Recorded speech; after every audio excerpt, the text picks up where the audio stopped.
Hello, everyone. The presentation that I'm doing now is what I gave during the recently conducted Ganga Anesthesia Refresher Course 2024 that took place in Coimbatore. It's a non-anesthesia related topic, and it is called Living an Earned Life, Embracing Your True Self. So let me just get started.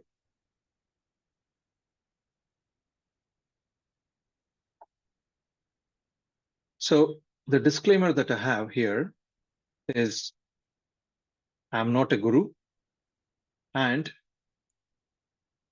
I am sharing my life hacks and learnings with all of you. The books that have influenced this talk mainly have been The Earned Life by Marshall Goldsmith, Solve for Happy, which is written by Mo Goddard, who was the chief business officer of Google X and is now a happiness ambassador. Atomic Habits, which is a very well acclaimed book by James Clear.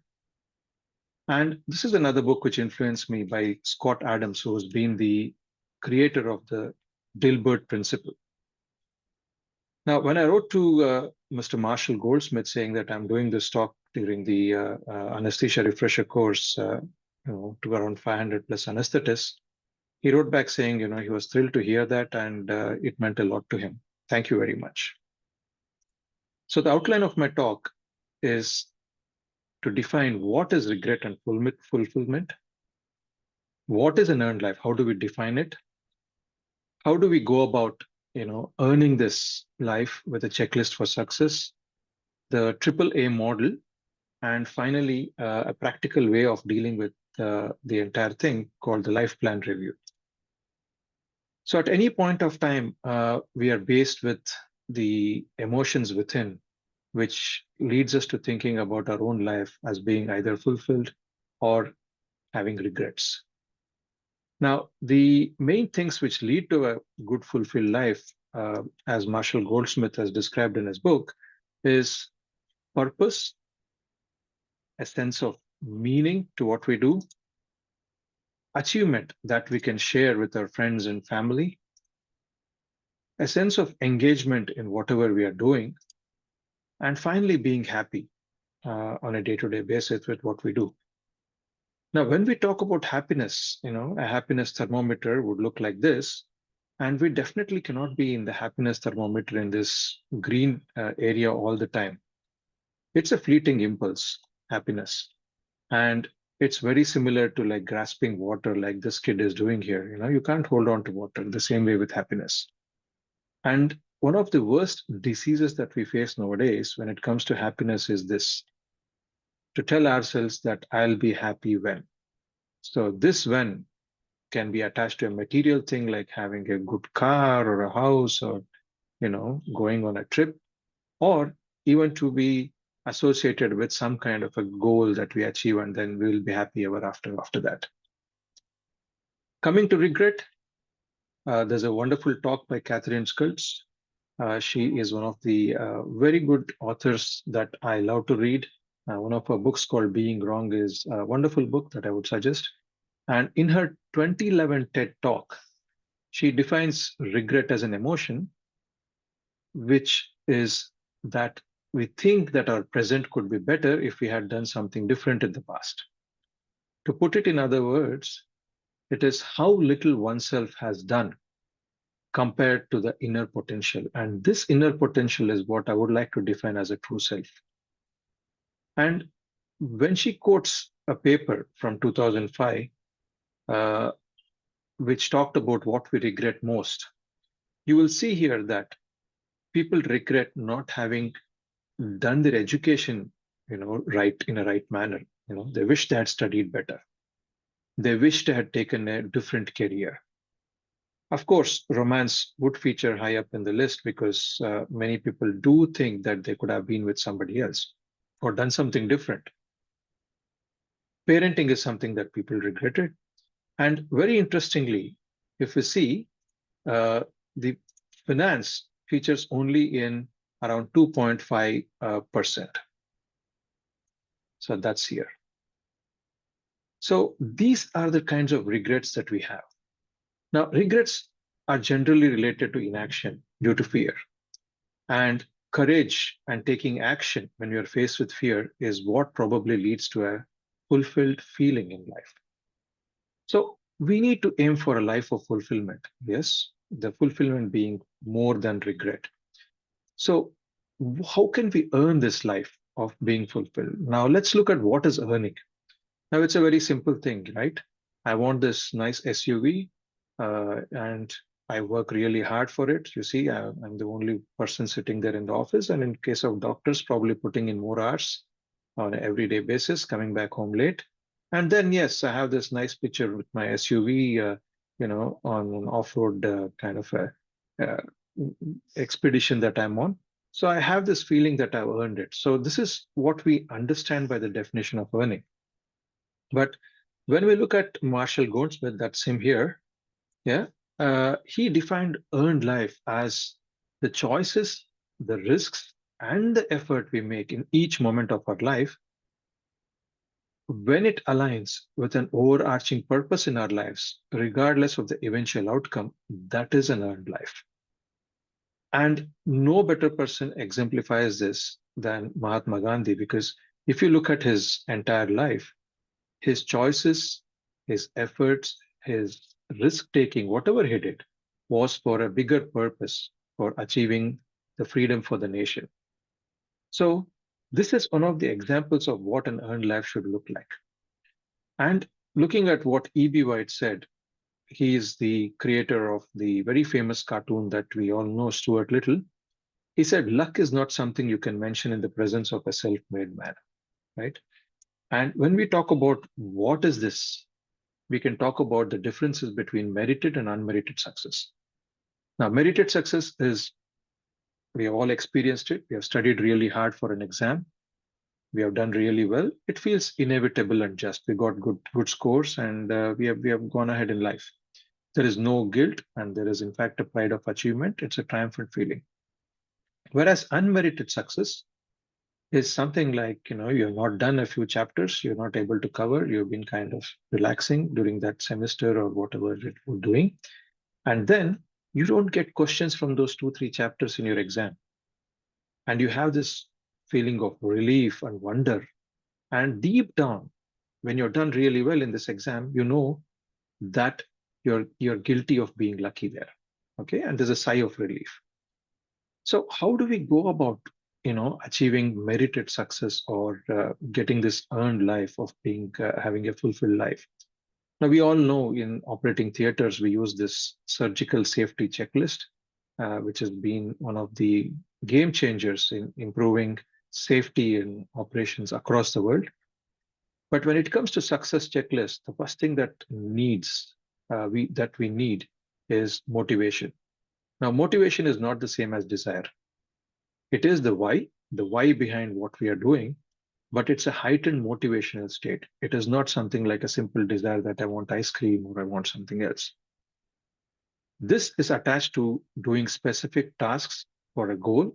And we have defined this goal, and now we are doing specific tasks to achieve this goal. And it is a strategy-based, involvement towards success.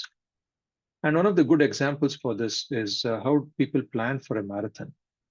If you have a good coach, like you'll have your rest days, you'll have days when you work on your pace, on your endurance, on your core muscle. So there's a lot of structure in this motivation. Coming to the ability, you need the next thing is ability. If you're not able to run even 100 meters due to some issue, you won't be able to do a marathon, right? So the level of skill needed is what is ability.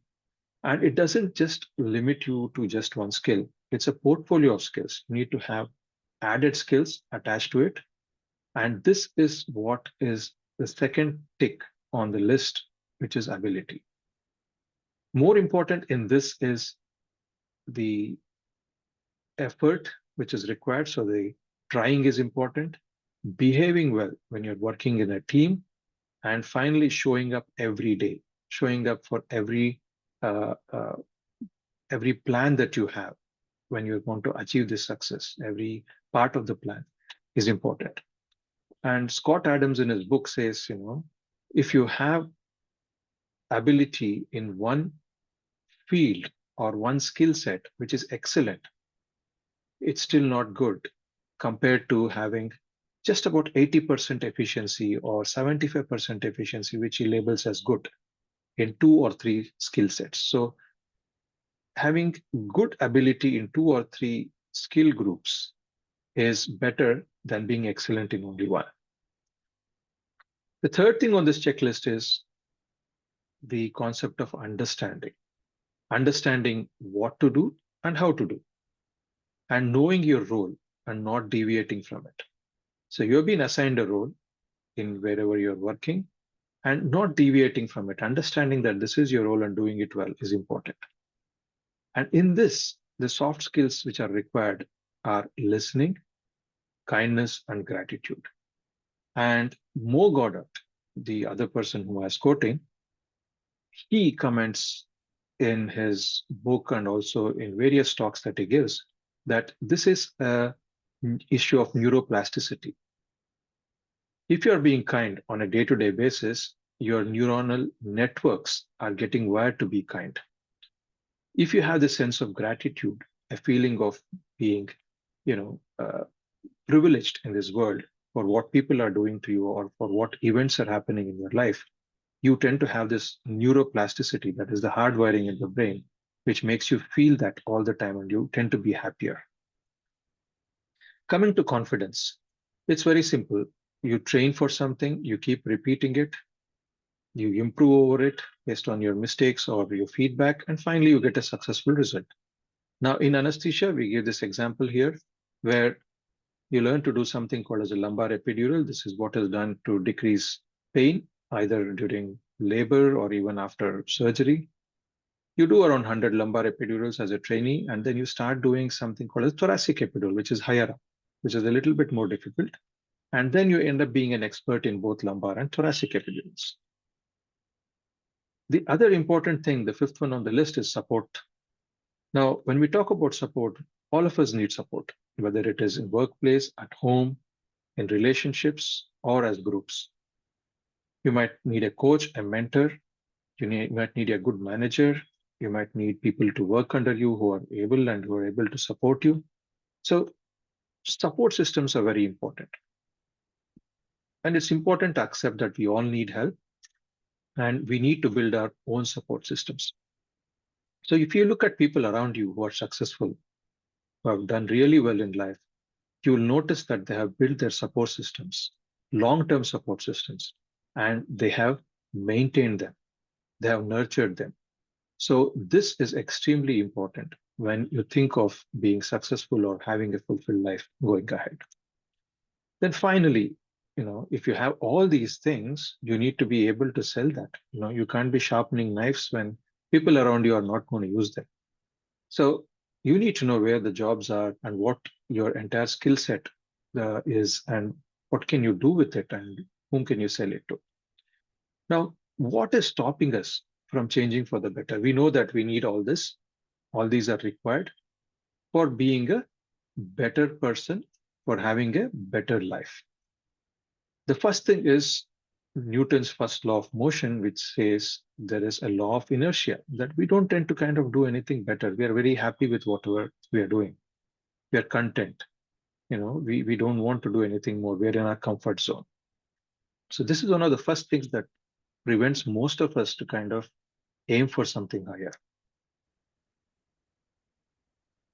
The next one up in the list is the kind of self-programming that happens in our life. This could be from childhood, with what teachers have told us, parents have told us, or later in life with what our friends and colleagues tell us. Next, we have the lack of imagination. We are unable to imagine ourselves being better. Like in this, A plus B is something equal to E is what we cannot see. Or if we have a brighter future where we can combine a few more of our skill sets and situations in life, A plus J plus L might be Y. So it's very important to imagine a better future for ourselves. Then this question of adapting. The pace of change that we are experiencing today is probably the slowest pace of change that we'll experience for the rest of our life. Life is becoming faster. With technology going at the pace that it is going, life is not going to slow down. So without learning to adapt, we will be stuck with where we are. The heightened distraction that we are seeing nowadays with social media is something that, again, takes our time away from doing something important. Then another important concept of runway. Now, runway is the time we have allotted ourselves in life to do what we need to do. And Howard Buffett, Warren Buffett's son, has written a wonderful book. And he says we have 40 chances in life from the time we start working at the age of probably 25 till the time we retire, which is 65. So we have 40 years, 40 chances to make a difference in life. And as we are young, we tend to overestimate this runway. We think that we have many years to go and we can relax, we can experiment, we can do whatever we want. And as we become old, we underestimate the runway because we feel that we have already crossed the peak of the hill and are downhill, and we don't need to do much. We feel that we have already accomplished what we have. So it's very important to not overestimate nor underestimate, but be realistic of the time we allot ourselves. Then we have the hurdle of choice. It's getting more and more a problematic thing nowadays. And this is a lovely book called The Paradox of Choice, and Why More is Less is the tagline here. Choice expends brain energy. Whenever we need to take a decision, we are using a lot of energy. Choice avoidance, especially for small choices, is the way to go. So small choices would be the route that you take to work, what you eat for breakfast, what you wear, simple things like this. But we need to go all out on things that matter the most. And this is very important. And on the smaller choices that we can avoid, we can delegate them, we can automate them, or eliminate. So this is something that we need to keep in mind. And one of the best examples for hurdle of choice and how to kind of improve our choice avoidance, which everybody quotes, is this man, Steve Jobs. He wore the same combination of dress every time because he said, I don't have to waste my energy for choosing what I need to wear, and I can use the same to make better decisions. So this is something you can try at home. Make a list of choices you make daily. Try to automate decision making on the less important ones. Review after a month, okay? And see what kind of a mental energy you have left at the end of the day. So this is something very interesting that you can try. Next, another important concept as to what is preventing you from becoming a better you is this concept, which the Buddhism and Gautam Buddha actually exemplified. He said, every breath you take is a new you. The present you is different from the past you.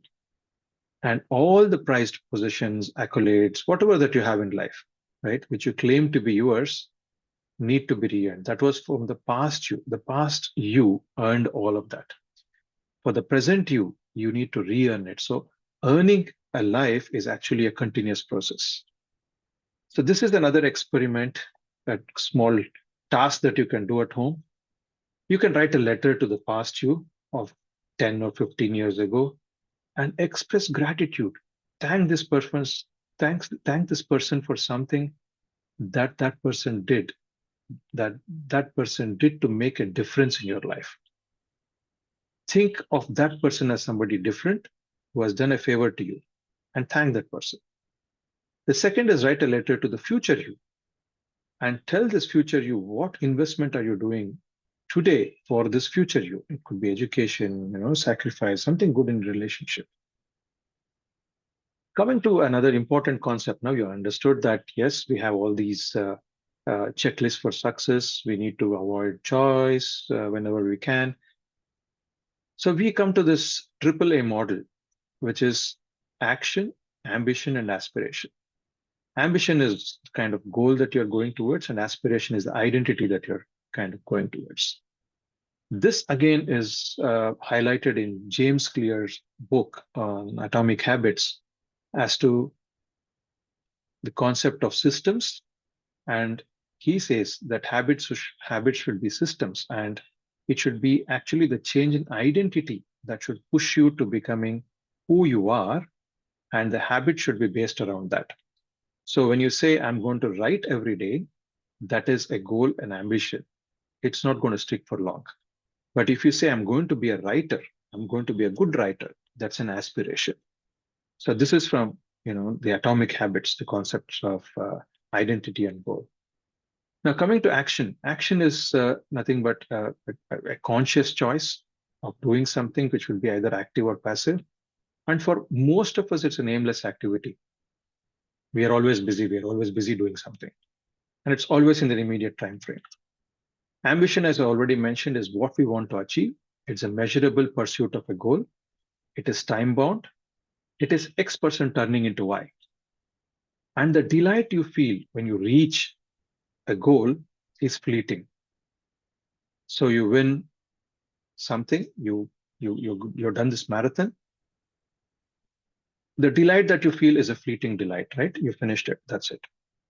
You post a few photos and it's gone. And generally, it is not the high that you expected. You expected a better one, because always we can imagine a better high than what we feel. And this doesn't lead to a happiness and fulfilled life.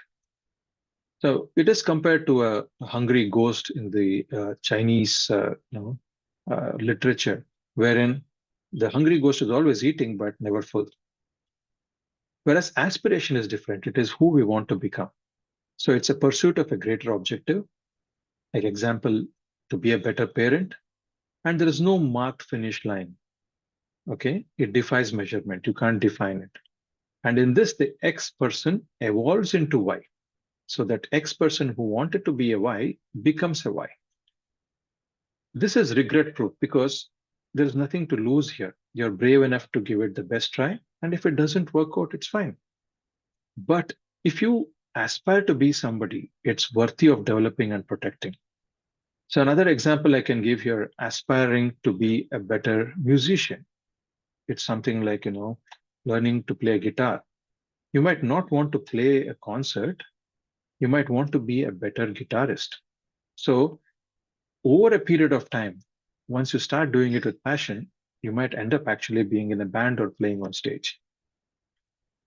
Another example here I would like to give is, look at this map. The action is, yes, we bought this nice SUV, earning really hard and working very hard. And action is, will drive the SUV, right? Ambition here is, I'm going to cover all the cities in this route, okay? And the aspiration component is, we're going to travel and learn as we kind of go through this route. So when all of them align, the action, ambition, and aspiration, it will lead to a better life, a fulfilled life. So commit fully to what matters most to you and direct your action towards it. So action should be either directed towards an ambition or an aspiration. Or if it's kind of coming together, it's the best thing, which is ambition and aspiration are linked together and your action is directed towards that.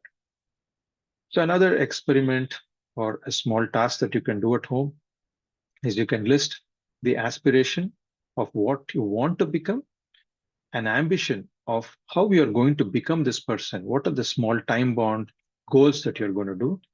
And what are you going to do? How are you going to do this? So you can just put down on a piece of paper and see for yourself what it is all about. Now, is this enough to build this house of an earned life? Do we have all the bricks? Now, the most important two of them is discipline and willpower. Discipline, in another word, is power to say yes to hard stuff. Willpower is, in contrast, power to say no to the wrong stuff. And what can lead to a better discipline and willpower is compliance. Now, when we have patients coming in, not taking medicines, we call them as non-compliant. They have not been taking medicines. It could be anti-diabetic medications, thyroid-related medications. It's mainly because it's hard to do. Discipline is hard to do. It's easy to understand. You tell them, yes, you need to take these medications. Yes, all of us know we need to get up in the morning, go for a walk or run. But how many of us do that? We always know that we need to eat healthy. How many of us do it? So things which are easy to understand and hard to do is where we become non-compliant. Second is accountability. To have good discipline and willpower, we need to be accountable for our actions.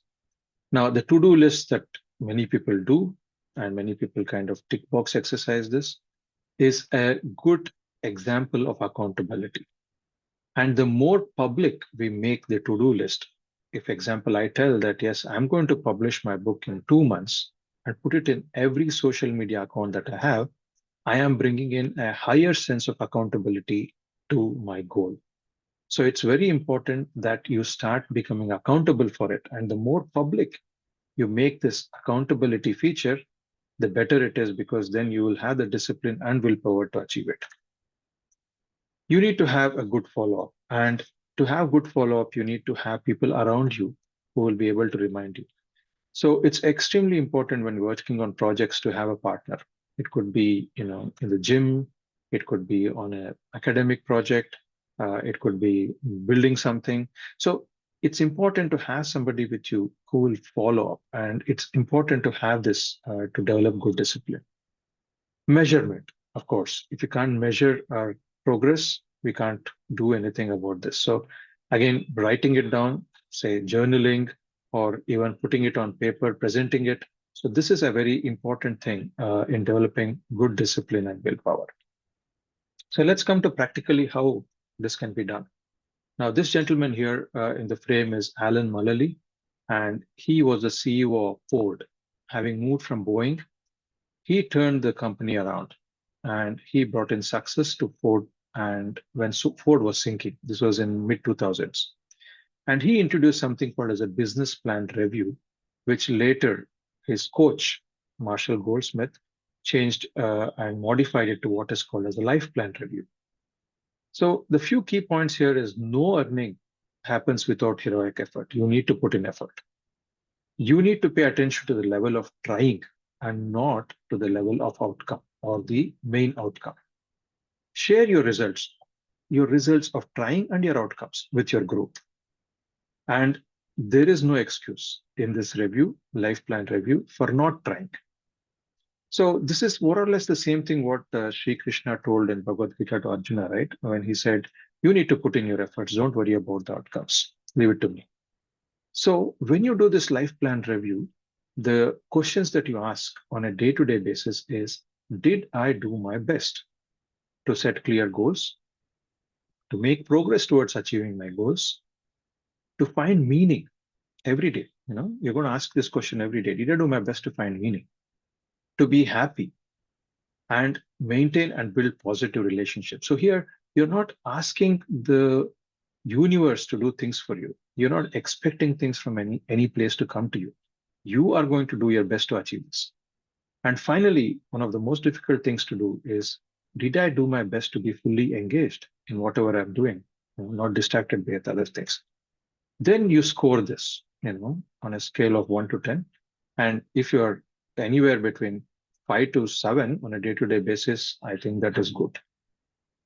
One of the things that is very hard, because I've been doing this for a few months now, is, did I do my best to be happy? Now, what can you do to be happy?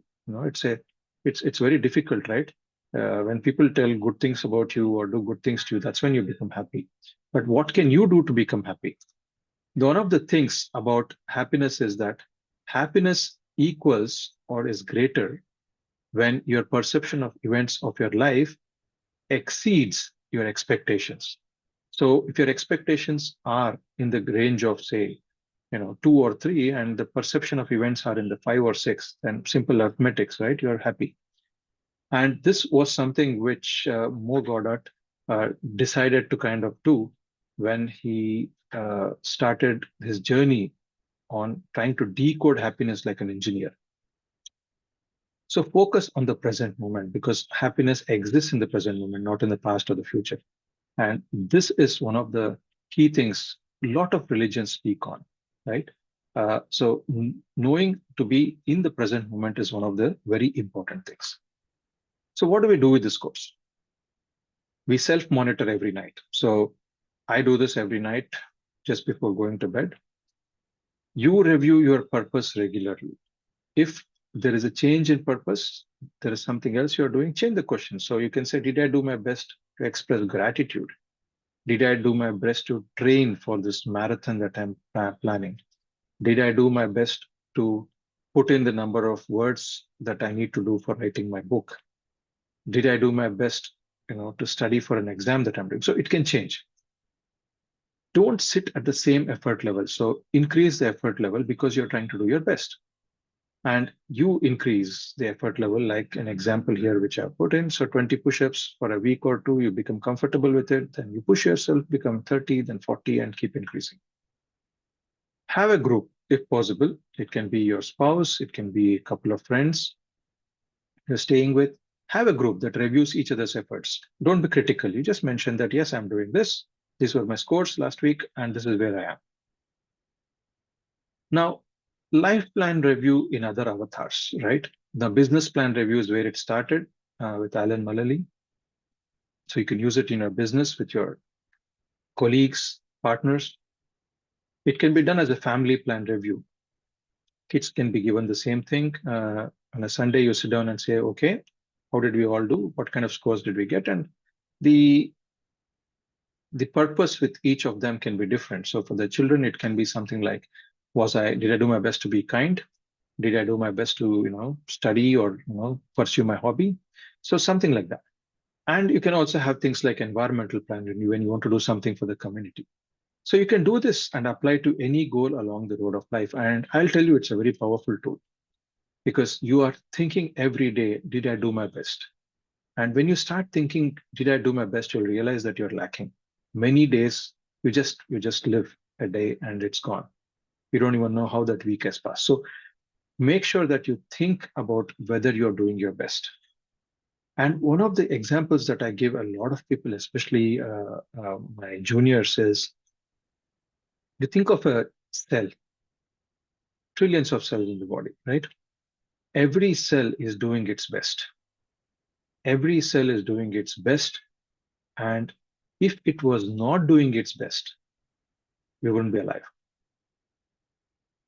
So just take this in, think about it.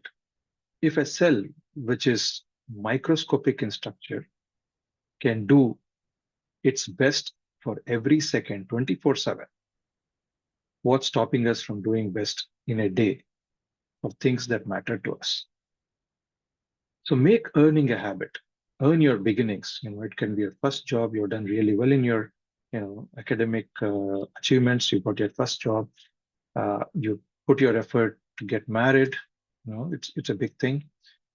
And then you disengage from your past. That is the achievements. Yes, you achieved this. You got your first job, but that doesn't mean that your gold medal or your honors that you got in your college is going to take you further. As we say in our anesthetic field, you're only good as your previous anesthetic because every patient matters and every anesthetic, every anesthesia that we give is very important. And as many golfers or cricketers will agree, you have to play the shot in front of you. You can't think of the previous ball. You can't think of the previous shot that went wrong. So make earning a habit and keep these principles in mind when you go ahead. So coming to the same fulfilling, main things that we discussed earlier, of all this, one of the main key things that people ask over and over again in life is, what is my purpose? Do I have a purpose in life? What is this purpose? And Peter Drucker, who is considered as the father of modern management, stated that our job in life is to make a positive difference, not prove that we are right. So to make a positive difference, there are two things that are required. One is credibility and one is empathy. Now, credibility is something that we need to earn twice. We need to first be good at what we do, right? That is competency. And we need to be consistently competent. And that is when we earn credibility. over a period of time, earning this competency, being consistent with it, and then earning this credibility over time, we can become what we call as an influencer. Now, we all know that when we talk about influencers, we talk about social media influencers. That is in social media. But if you look around in your life, there are so many people who would have influenced you to do right things in life, to take right decisions. Now, these are the people whom you're trusted and been influenced because they have a credibility. So try to be somebody like that. Try to become a credible person over time and influence to make a positive difference. So this is an interesting matrix that actually took me a couple of days to understand, but once I understood, it was something which was mind-blowing. On the x-axis, we can see that we can make a positive difference as we come towards the positive plus sign here. And on the green, that is the y-axis, the positive is proving yourself, or you're trying to market yourself, in another simple words.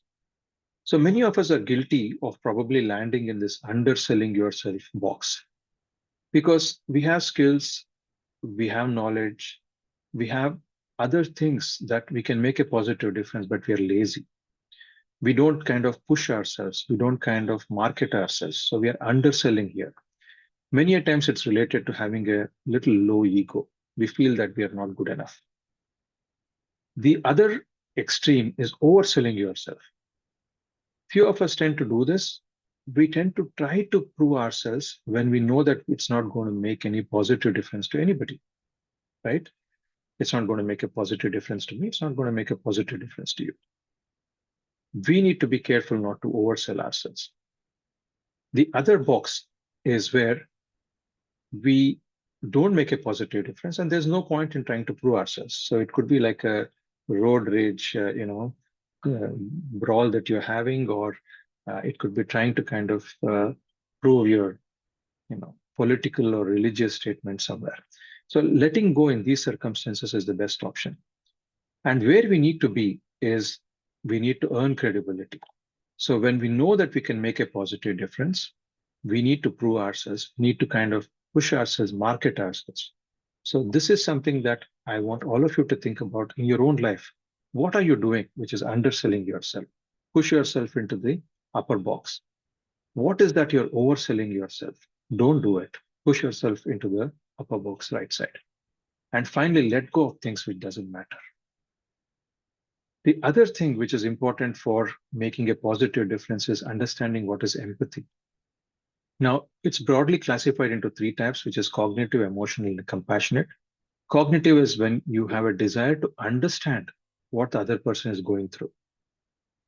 Now, this is something wherein you have somebody going through financial troubles, you have a desire to understand, help them at a cognitive level.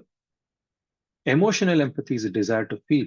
So if your favorite cricketer or a sports person has lost a game, you feel this emotional empathy because you are feeling that person's loss. And finally, coming to compassionate empathy. Here, you're not just feeling for the person, but you have a desire to help and support. So this is a kind of empathy that many doctors tend to kind of nurture because you need to help and support patients when they're going through difficult times. So the question about empathy is we need to ask, are we displaying and experiencing empathy when it matters the most to create a positive impact? If you're not, then there's no point, even if you feel empathy about, whatever it is after it has happened. So you need to kind of display and experience it when it matters the most. So if we have realized our true potential with whatever we have discussed so far, we attain this state of true self. And I would like to quote, Deepak Chopra here, who has stated that the true self is certain and clear about things. Once you reach inner potential, you're certain and clear about things. You are stable. You're not trying to portray somebody else. The true self is driven by a deep sense of truth. You're not going to lie about anything. You know that what you're doing is right and you're going to speak the truth. The true self is at peace. There's no conflict. You sleep well at night. And that's one of the, I would say, true signs of success if you're able to sleep peacefully at night, because whatever you're doing around in your life is the right thing. And finally, the true self is love. It wants to kind of give and help people around.